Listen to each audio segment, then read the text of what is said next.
আসসালামু আলাইকুম রহমতুল্লাহ। Diploma talent হান্টের পক্ষ থেকে আপনাদের সবাইকে স্বাগতম। আশা করি সবাই ভালো আছেন, আমি আছি আলহামদুলিল্লাহ। তো আজকে আমরা যে বিষয়টি পড়বো সেটা হচ্ছে নেটওয়ার্ক ফিল্টার্স, যে বইটা আছে ইলেকট্রনিক্স ডিপার্টমেন্টে 4th সেমিস্টারে শুধুমাত্র এই বইটা নিয়ে আমরা একটু আলোচনা করব। তো আমাদের বর্তমান যে নোটিশ, এই নোটিশ অনুযায়ী আগামী 5 তারিখ সোমবার থেকে আমাদের নেটওয়ার্ক ফিল্টার্স, এই যে যাদের এই বইটা আছে এই বই পরীক্ষা শুরু হবে। তো এই যে network filters and transmission lines, এই যে বইটা আছে, এই বইয়ের যে আপনার রচনামূলক প্রশ্নগুলা, এগুলো একটু ইকুয়েশন টাইপেরই বেশি, যেমন প্রমাণ এবং ইকুয়েশন অনেক যাদের আছে তারাই বুঝতে পারবেন বিষয়টা। তো এই যে অনেকগুলো ইকুয়েশন, অনেকগুলো প্রমাণ, রচনামূলক অনেকগুলা, এগুলোর উপর ভিত্তি করে আমরা যদি সবগুলো পড়ে যেতে চাই তাহলে সম্ভব না, কারণ অনেক ইকুয়েশন তো অনেক সময় ভুল হয়, বেশিরভাগ ক্ষেত্রে ভুল হয়। তো এই উপলক্ষে আমরা আজকে আপনাদের সামনে একটা সুপার সাজেশন নিয়ে এসেছি, সেটা হচ্ছে নেটওয়ার্ক ফিল্টার্স এর। তো আমি 1 থেকে টোটাল আমাদের 11টা অধ্যায় আছে, 1 থেকে 11 অধ্যায় পর্যন্ত প্রত্যেকটা অধ্যায়ে ন্যূনতম যে পরিমাণ রচনামূলক না পড়লে আমাদের হবেই না, ন্যূনতম রচনামূলক, এবং এইগুলোর ভিতর থেকেই 90% ইনশাল্লাহ কমন আসবেই। এই যে ন্যূনতম রচনামূলক আমরা আজকে দেখব, এবং এগুলার সলিউশনও আমার কাছে আছে। যে রচনামূলক আপনাদের সাজেশন আমি দিব, প্রত্যেকটা রচনামূলকের সলিউশন আমার কাছে আছে পার্সোনালি। সেটা আমি কোন সিস্টেমে লিখেছি, 1 নম্বর যেটা আমি ফলো করেছি সেটা হচ্ছে হক পাবলিকেশন যে নতুন বইটা, এই বইটা আমি ফলো করেছি। 2 নম্বর স্যারদের যে লেকচার শিট ফলো করেছি। 3 নম্বর হচ্ছে বিভিন্ন এআই এর সহায়তা নিয়েছি, চ্যাট জিপিটি, ডিপসিক এবং জেমিনি।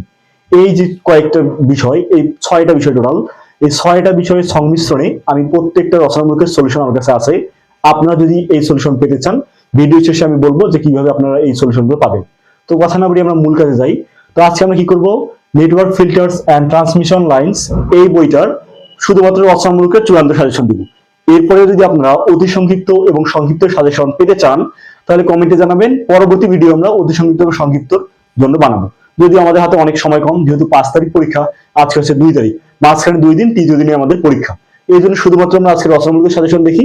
যদি আপনাদের প্রয়োজন হয় বলবেন, আমরা অতি সংক্ষিপ্ত এবং সংক্ষিপ্ত সাজেশন তৈরি করবো ইনশাআল্লাহ। তো দেখেন ভাই, তো আমাদের টোটাল অধ্যায় আছে কয়টা বলেন তো? অধ্যায় আছে টোটাল আমাদের 11টা। তো 11 অধ্যায় অনেক রচনামূলক, প্রায় ধরেন যে পুরো বই মিলে 50টার মতো রচনামূলক প্রায় আছে। তো এতগুলো পড়লে তো আমাদের সম্ভব না।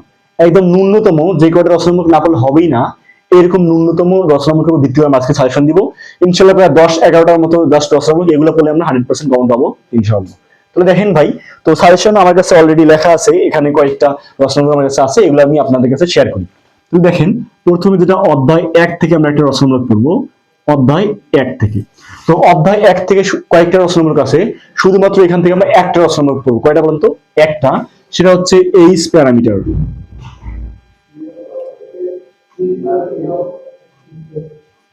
সেটা হচ্ছে কি বলেন তো ভাইয়া, যে এইচ প্যারামিটার ব্যাখ্যা করো বা হাইব্রিড প্যারামিটার ব্যাখ্যা করো। ব্যাখ্যা করো। দেখেন ভাই, এখানে এইচ প্যারামিটার যা, হাইব্রিড প্যারামিটার তো কিন্তু তা। বুঝতে পারছেন? আশা করি বুঝতে পারছেন। এটা হচ্ছে তাহলে কি, এইচ প্যারামিটার বা হাইব্রিড প্যারামিটার ব্যাখ্যা করো। এটা হচ্ছে আমাদের 1 নম্বর রচনামূলক অধ্যায় 1 থেকে। এরপর আসেন ভাইয়া অধ্যায় 2। অধ্যায় 2 থেকে ভাইয়া কোনো রচনামূলক লাগবে না, তো আমি এগুলো কি দিতেছি একটু লিখি।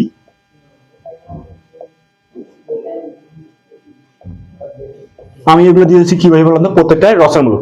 তো অধ্যায় 2 থেকে আমাদের কোনো রচনামূলক লাগবে না। বুঝতে পারছেন আশা করি। এরপর আসেন ভাই অধ্যায় 3। অধ্যায় 3, অধ্যায় 3 আমাদের প্রায় 10টার মতো রচনামূলক আছে। এতগুলো রচনামূলক আমাদের না পড়লেই হবে। শুধুমাত্র আমরা অধ্যায় 3 থেকে 4টা রচনামূলক পড়বো। এটা বলুন তো ভাইয়া, 4টা। তো প্রথমে যেটা আপনারা পড়বেন সেটা হচ্ছে 1 নম্বর যদি আমি দেই, যে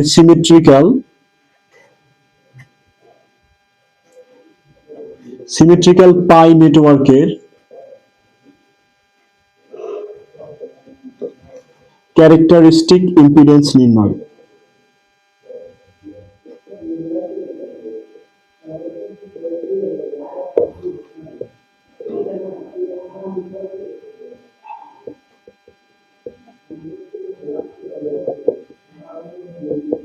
এটা হচ্ছে কি, সিমেট্রিক্যাল পাই নেটওয়ার্কের ক্যারেক্টারিস্টিক ইম্পিডেন্স নির্ণয় করো।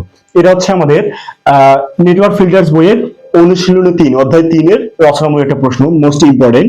এরপর আসলে যেটা হবে, যে সিমেট্রিক্যাল টি নেটওয়ার্কের ক্যারেক্টারিস্টিক ইম্পিডেন্স নির্ণয় করো। এটা হচ্ছে আরেকটা রচনামূলক প্রশ্ন, 2টা।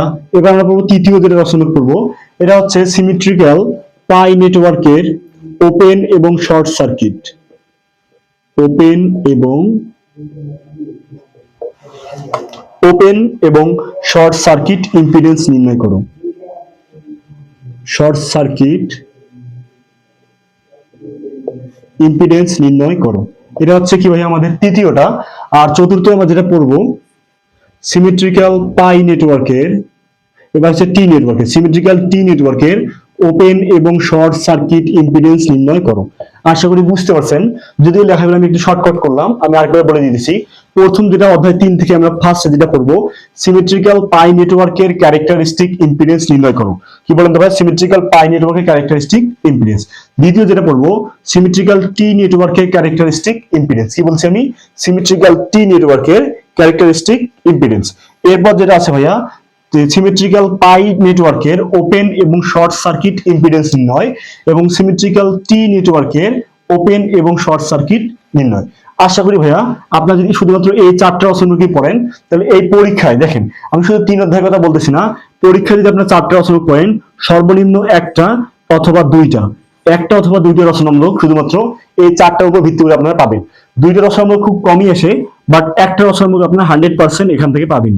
তার মানে দেখেন শুধুমাত্র যদি এই 4টা এখান থেকে পড়েন তাহলে ইনশাল্লাহ এখান থেকে আপনারা একটা রচনা 100% কমন পাবেন। তাহলে দেখেন অলরেডি আমরা 1 অধ্যায়, 2 অধ্যায় এবং 3 অধ্যায়, এই 3 অধ্যায়ের উপর ভিত্তি করে কয়টা রচনামূলক দেখলাম? এখানে 4টা এবং 1 অধ্যায় থেকে একটা, টোটাল 5টা রচনামূলক 1 থেকে 3 অধ্যায় পর্যন্ত দেখলাম।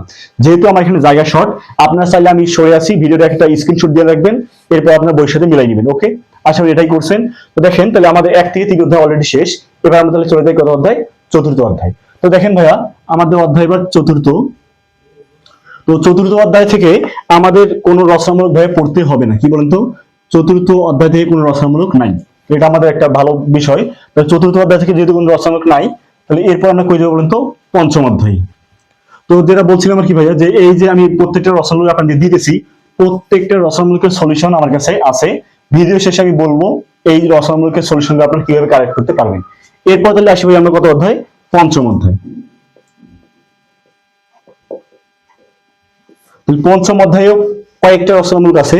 তো এখান থেকে শুধুমাত্র আমরা দুইটা রচনামূলক পড়বো। কয়টা বলেন তো ভাইয়া? দুইটা। একটা হচ্ছে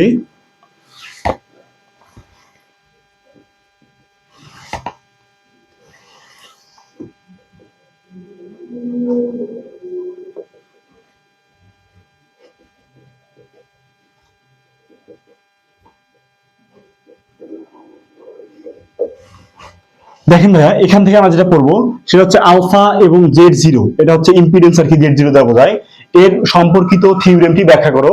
এটা আমাদের পঞ্চম অধ্যায় থেকে প্রথম যে রচনামূলকটা পড়বো সেটা হচ্ছে এটা। দ্বিতীয় যে রচনামূলকটা পড়বো সেটা হচ্ছে হাই এবং লো পাস, হাই এবং হাই এবং লো পাস ফিল্টার বর্ণনা করো। ফিল্টার বর্ণনা করো। দেখেন ভাইয়া অধ্যায় 5 আমরা কিন্তু অলরেডি অধ্যায় 5-এ চলে এসেছি। এই 5 অধ্যায় থেকে আমরা শুধুমাত্র দুইটা রচনা করব।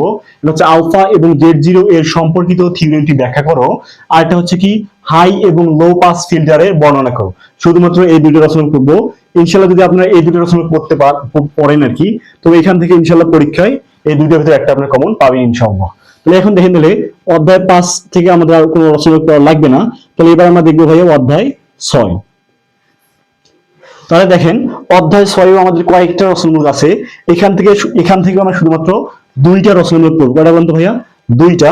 একটা হচ্ছে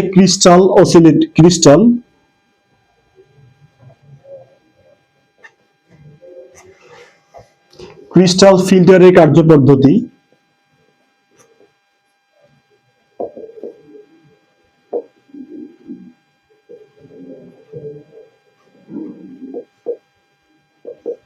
এখান থেকে আমাদের প্রথম যেটা হচ্ছে সেটা হচ্ছে কি ক্রিস্টাল ফিল্টারের কার্যপদ্ধতি বর্ণনা করো। আর দ্বিতীয় যে রচনামূলকটা এখান থেকে আমাদের পড়তে হবে সেটা হচ্ছে টি এবং pi section low pass, T এবং pi section low pass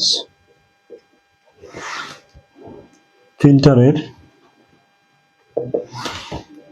reactance frequency curve অঙ্কন করে বর্ণনা। রিঅ্যাক্ট্যান্স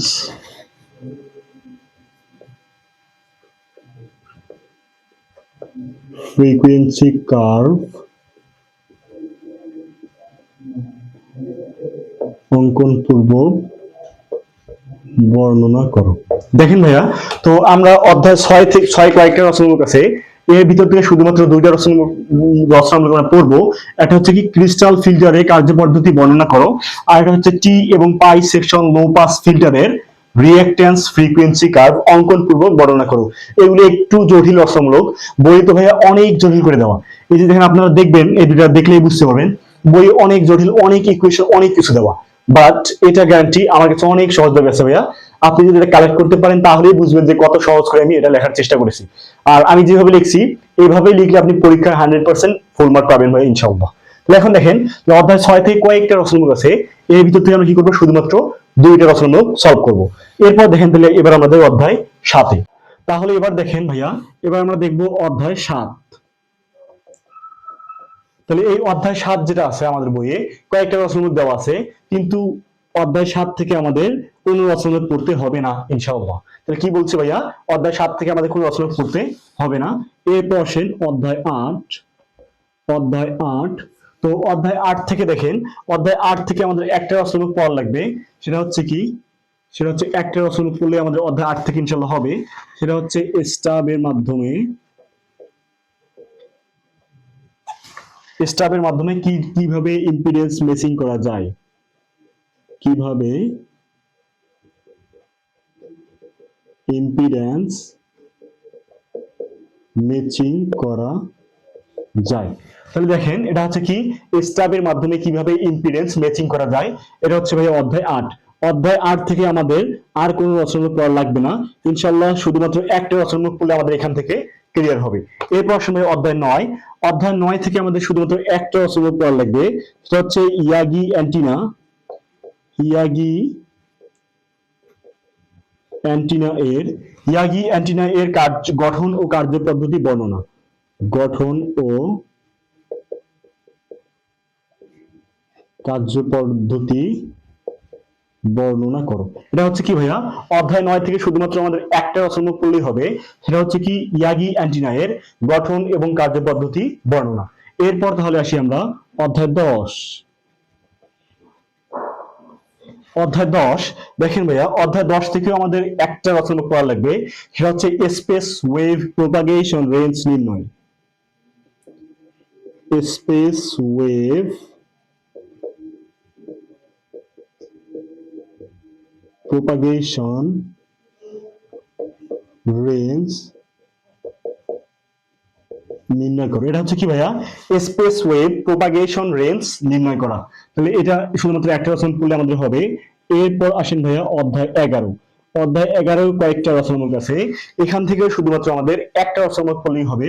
সেটা হচ্ছে আয়নোস্ফিয়ারের বিভিন্ন স্তর।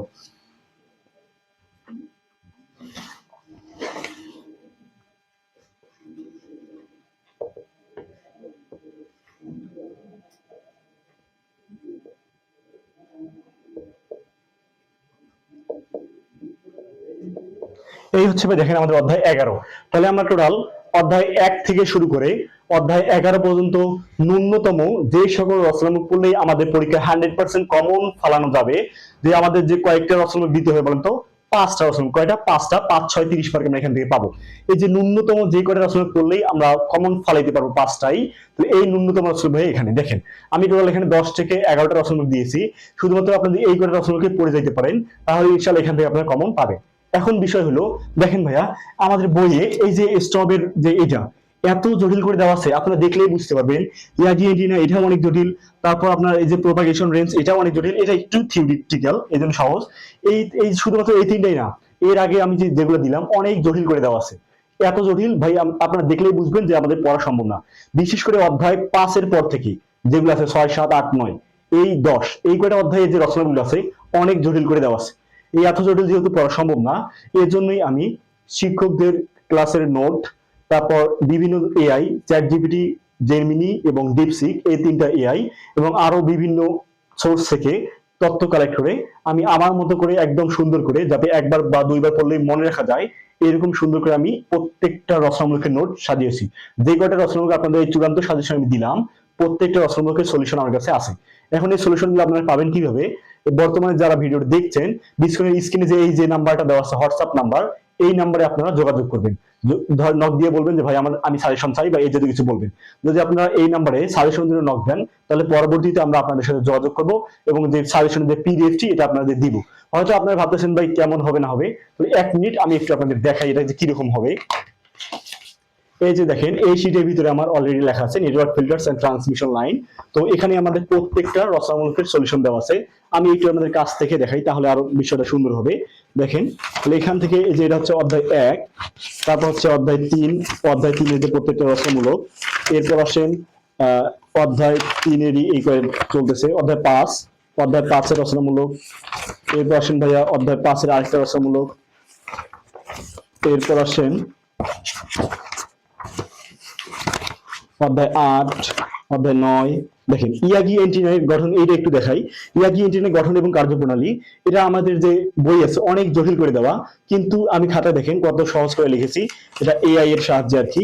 তারপর দেখেন এই যে স্পেস ওয়েভের প্রোপাগেশন রেঞ্জ, এটা আমার এখানে আছে। তো ভাই তারপর দেখেন আয়োনাইজেশন বিভিন্ন স্তর, অর্থাৎ প্রত্যেকটা রচনামূলকের সলিউশন আমার এইখানে আছে। আপনারা যদি এর পিডিএফটি পেতে চান, অবশ্যই এই যে হোয়াটসঅ্যাপ নাম্বারটা দেওয়া আছে, এই নাম্বারে আপনারা নক দিবেন, পরবর্তীতে আপনাদের সাথে যোগাযোগ করে আমরা পিডিএফটি আপনাদের দিব। ওকে, আশা করি ভাইয়া বিষয়টি বুঝতে পারছেন।